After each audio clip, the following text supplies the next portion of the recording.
नमस्कार दोस्तों, electrical technician channel में आपका स्वागत है।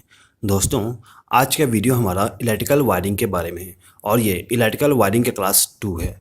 दोस्तों, इस वीडियो के द्वारा हम सीखेंगे कि किस प्रकार से हम कॉन्टैक्टर का उपयोग करते हैं और जो हमारा NO-NC कॉन्टैक्ट होता है उसका उपयोग हम सर्किट में किस प्रकार से करेंगे उसके बारे में सीखेंगे। दोस्तों, कॉन्टैक्टर से रिलेटेड मैं एक वीडियो ऑलरेडी बना चुका हूँ। उस वीडियो में मैंने आपको ये सभी चीज़ें बता के रखा हूँ, यानी कि कॉन्टैक्टर क्या होती है, कॉन्टैक्टर के पावर टर्मिनल, कंट्रोल टर्मिनल क्या होते हैं, कॉन्टैक्टर का कॉइल क्या होता है, कॉन्टैक्टर में NO-NC कॉन्टैक्ट क्या होते हैं, एयर डोम ब्लॉक क्या होता है और वो कैसे काम करते हैं और बहुत सी चीज़ें मैं आपको उस वीडियो में बता चुका हूँ। ठीक है, यदि आपने उस वीडियो को अभी तक नहीं देखा तो उस वीडियो को जरूर देख लीजिएगा।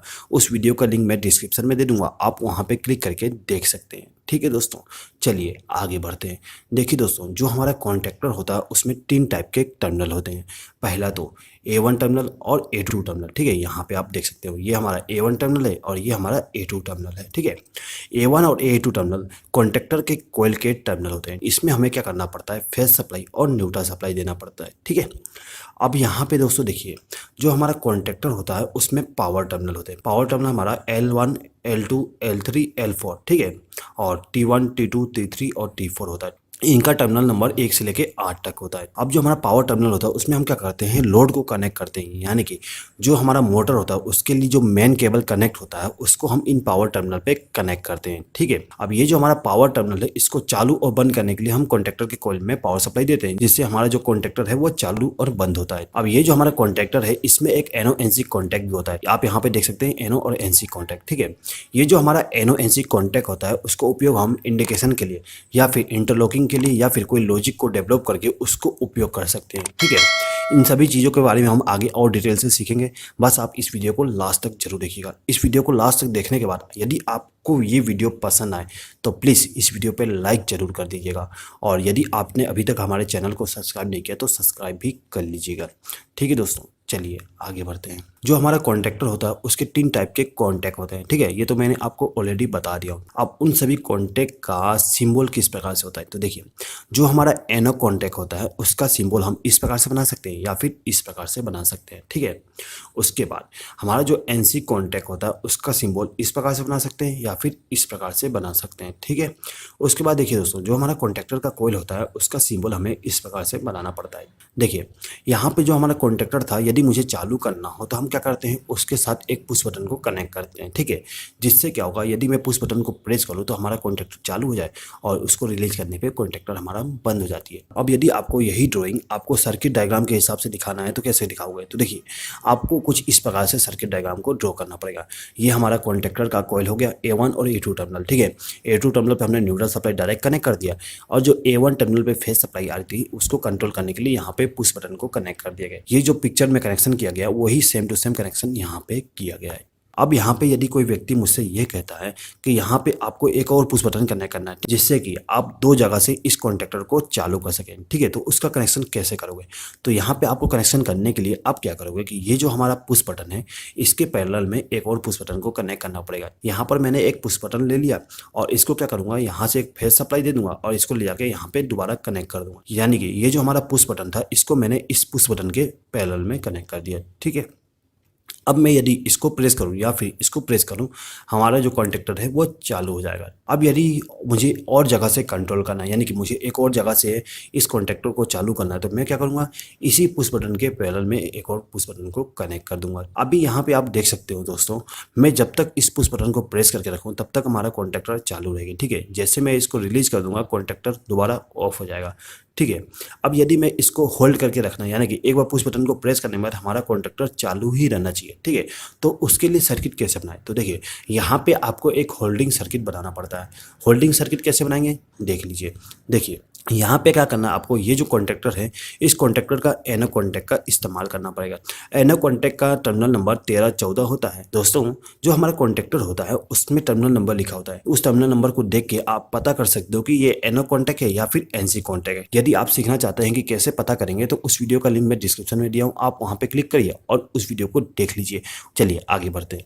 देखिए दोस्तों, यहाँ पे जो हमारा एनो कॉन्टैक्ट है उसको हमें क्या करना है, इसी पुश बटन के पैरेलल में कनेक्ट कर देना। तो मैं यहाँ से एक बार को कनेक्ट करके इसके 13 नंबर पे कनेक्ट कर दूंगा और 14 नंबर से एक बार को कनेक्ट करके यहाँ पे कनेक्ट कर दूंगा। तो ये मैंने क्या किया, इस पुश बटन के पैरेलल में इस एनो कॉन्टैक्ट को कनेक्ट कर दिया। अब यदि मैं इस पुश बटन को प्रेस करता हूँ तो हमारा कॉन्टैक्टर चालू हो जाएगी और चालू होने के बाद क्या होगा, इसका जो ऑक्सिलरी कॉन्टैक्ट है वो चेंज होंगे। ठीक है, जो एनो कॉन्टैक्ट था वो एनसी बन जाएगा और एनसी कॉन्टैक्ट एनो बन जाएगा। उसके बाद क्या होगा, ये जो पावर सप्लाई है यहाँ से फ्लो होते हुए यहाँ से आते हुए इस कॉन्टैक्टर के कॉइल में चली जाएगी और जो हमारा कॉन्टैक्टर है वो चालू ही रहेगा। ठीक है, अब यहाँ पे हमारा जो कॉन्टैक्टर है वो चालू ही रहेगा। अब यदि मुझे इसको बंद करना है तो मैं क्या करूँ, तो मैं इसके लिए क्या करूँगा दोस्तों, देखिए यहाँ पे मैं एक पुश बटन को कनेक्ट कर दूंगा। यहाँ पे पुश बटन को कनेक्ट करने से फायदा ये होगा, यदि मैं इस कॉन्टैक्टर को बंद करना चाहूँ तो इसको प्रेस करके बंद कर सकता हूँ। अब यदि मुझे और जगह से बंद करना है, यानी कि इस कॉन्टैक्टर को और दूसरे जगह से बंद करना है, तो हम क्या करेंगे, तो यहाँ पे हमें पुश बटन को सीरीज में कनेक्ट करना पड़ेगा। यानी कि मैं यहाँ पे एक और पुश बटन को कनेक्ट कर दूंगा। यानी कि यदि मुझे कॉन्टैक्टर को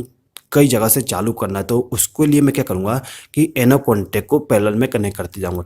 आप जो भी कॉन्टैक्ट का इस्तेमाल कर रहे हैं इस कॉन्टैक्टर को चालू करने के लिए, जैसे कि सेंसर, लिमिट स्विच, जो भी हो इस कॉन्टैक्टर को चालू करने के लिए उपयोग कर रहे हैं, उसको आपको पैरेलल में कनेक्ट करना पड़ेगा। ठीक है, और यदि आप इसको बंद करने के लिए सर्किट डायग्राम बना रहे हैं, यानी कि सेंसर के द्वारा बंद करना है या फिर लिमिट स्विच के द्वारा बंद करना है या फिर कोई भी अदर इलेक्ट्रिकल इक्विपमेंट का उपयोग करके इस सर्किट को ब्रेक करना है, तो आप क्या करोगे कि इस सर्किट के सीरीज में कनेक्ट करोगे, यानी कि इस टॉप पुश बटन के सीरीज में कनेक्ट करते चले जाओगे। अब यदि मुझे इसका ऑक्सिलरी कॉन्टैक्ट का इस्तेमाल करना है तो कैसे करूँगा, तो देखिए यहाँ पे मैं एनो एनसी कॉन्टैक्ट ले लेता हूँ और ये जो हमारा एनो एनसी कॉन्टैक्ट है इसके द्वारा मैं इंडिकेशन लैंप का कनेक्शन करूँगा। तो इंडिकेशन लैंप का यदि मुझे कनेक्शन करना है तो हम क्या करेंगे कि ये जो फेज सप्लाई है यहाँ से एक वायर को कनेक्ट करूँगा और इस एनसी कॉन्टैक्ट के साथ कनेक्ट करके ये जो हमारा ग्रीन इंडिकेशन लैंप है, यानी कि हमारा जो ऑफ इंडिकेशन लैंप है, उसको फेज सप्लाई और यहाँ से मैं इसको क्या करूँगा, न्यूट्रल सप्लाई दे दूँगा। ठीक है, यानी कि ये जो हमारा इंडिकेशन लैंप था उसको फेज सप्लाई देने पे और न्यूट्रल सप्लाई देने पे ये ग्लो करेगा। ठीक है, ये जो हमारा एनसी कॉन्टैक्ट था वो हमेशा पावर सप्लाई को आगे फ्लो होने देता है। अब यदि मेरा फेज सप्लाई और न्यूट्रल सप्लाई ऑन है तो क्या होगा, पावर सप्लाई यहाँ से फ्लो होते हुए सीधे इंडिकेशन लैंप में चली जाएगी और ये जो इंडिकेशन लैंप है वो ग्लो होगा। ये जो इंडिकेशन लैंप है वो कब ग्लो होगा, जब हमारा कॉन्टैक्टर ऑफ रहे। ठीक है, यदि मैं इस कॉन्टैक्टर को ऑन कर देता हूँ तो ये एनसी कॉन्टैक्ट क्या होगा, एनो बन जाएगा। ठीक है, और जो इंडिकेशन लैंप है वो ग्लो करना बंद कर देगी। अब देखिए, अब मुझे क्या करना है कि ये जो हमारा रेड इंडिकेशन लैंप है इसको ग्लो कराना है। तो इसके लिए मैं क्या करूँगा, यहाँ से एक वायर को कनेक्ट करूँगा और यहाँ से ले जाके इसको दोबारा कनेक्ट कर दूँगा। यानी कि इस इंडिकेशन लैंप पे फेज सप्लाई कनेक्ट कर दूँगा और न्यूट्रल सप्लाई कनेक्ट कर दूँगा। जो फेज सप्लाई था उसको मैंने एक एनो कॉन्टैक्ट के द्वारा कंट्रोल कर दिया, यानी कि इस कॉन्टैक्टर के एनो कॉन्टैक्ट के द्वारा कंट्रोल कर लिया। अब यदि मेरा कॉन्टैक्टर ऑन होती है तो ये जो एनो कॉन्टैक्ट है वो एनसी बन जाएगा और पावर सप्लाई को आगे फ्लो करा के इस इंडिकेशन लैंप को ग्लो करा देगा। यदि मेरा कॉन्टैक्टर ऑफ है तो ये इंडिकेशन लैंप ग्लो नहीं होगा। ठीक है दोस्तों, यदि आप इस वीडियो का पीडीएफ फाइल डाउनलोड करना चाहते हैं तो उसका लिंक मैं डिस्क्रिप्शन में आपको दे दूंगा। आप वहां पे क्लिक करके इस वीडियो का पीडीएफ फाइल डाउनलोड कर सकते हैं। चलिए आगे बढ़ते हैं।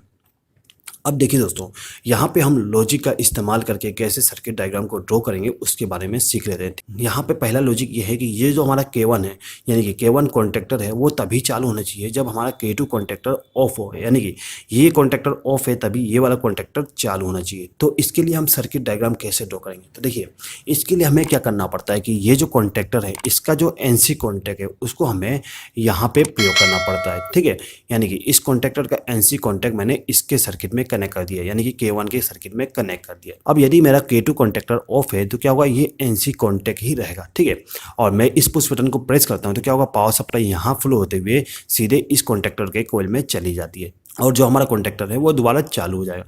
अब यदि मेरा ये कॉन्टैक्टर ऑन है तो क्या होगा, ये जो एनसी कॉन्टैक्ट है वो एनो रहेगा और एनो रहने पे क्या होगा, पावर सप्लाई को आगे फ्लो नहीं होने देगा, चाहे आप जितनी बार इस पुश बटन को प्रेस कर दें। चलिए अब यहाँ पे हम सेकेंड लॉजिक को इमेजिन करते हैं। सेकेंड लॉजिक क्या है, देखिए ये जो हमारा K1 कॉन्टैक्टर है इसके चालू होने के बाद ही हमारा जो K2 कॉन्टैक्टर है वो चालू होना चाहिए। यानी कि ये जो हमारा K2 कॉन्टैक्टर है इसको हम कितने बार भी इस स्टार्ट पुश बटन को प्रेस कर दें, ये हमारा K2 चालू नहीं होना चाहिए जब तक ये K1 कॉन्टैक्टर चालू ना हो। ठीक है, यानी कि इसके चालू होने के बाद ही K2 कॉन्टेक्टर ऑन होना चाहिए।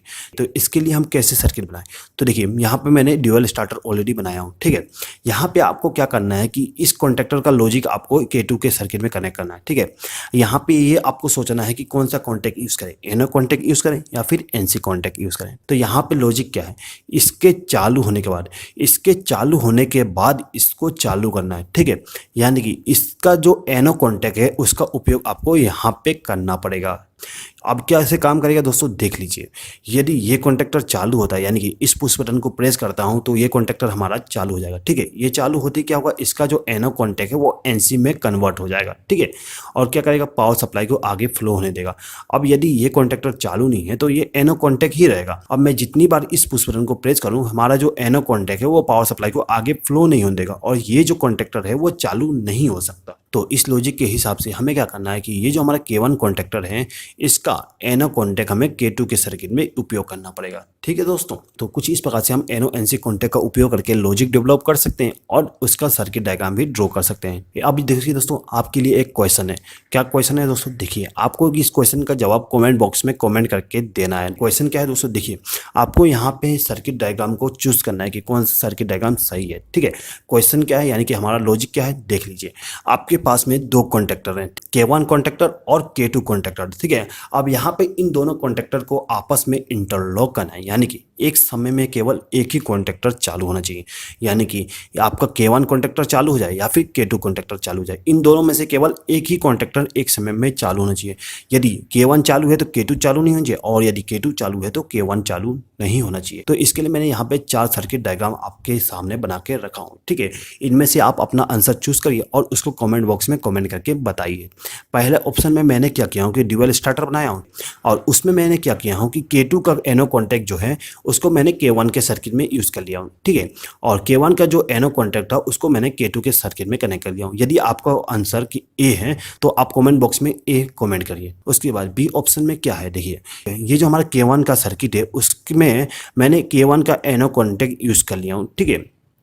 और K2 के सर्किट में K2 का NO कॉन्टेक्ट यूज़ कर लिया। यदि आपका आंसर बी है तो आप कमेंट बॉक्स में बी कमेंट करिए। और सी में क्या है दोस्तों, देखिए जो हमारा K1 कॉन्टेक्टर है उसका NC कॉन्टेक्ट मैंने उसी के सर्किट में यूज़ कर लिया हूँ और K2 का उसी के सर्किट में यूज़ कर लिया हूँ, यानी कि K2 का NC कॉन्टेक्ट उसी के सर्किट में यूज़ कर लिया हूँ। और जो हमारा डी ऑप्शन है उसमें क्या है दोस्तों, देख लीजिए। ये जो हमारा कॉन्टेक्टर K1 है इसका NC कॉन्टेक्ट K2 के सर्किट में यूज़ किया गया है और ये जो हमारा K2 कॉन्टेक्टर है इसका NC कॉन्टेक्ट हमने K1 के सर्किट में किया हूँ, ठीक है। तो यहाँ पे आप अपना आंसर चूज़ करिए और उसको कमेंट बॉक्स में कमेंट करके बताइए। दोस्तों आई होप कि आपको ये वीडियो पसंद आया होगा। यदि आपको ये वीडियो पसंद आया तो प्लीज़ इस वीडियो पर लाइक शेयर और कमेंट जरूर कर दीजिएगा और यदि आपने अभी तक हमारे चैनल को सब्सक्राइब नहीं किया तो सब्सक्राइब भी कर लीजिएगा।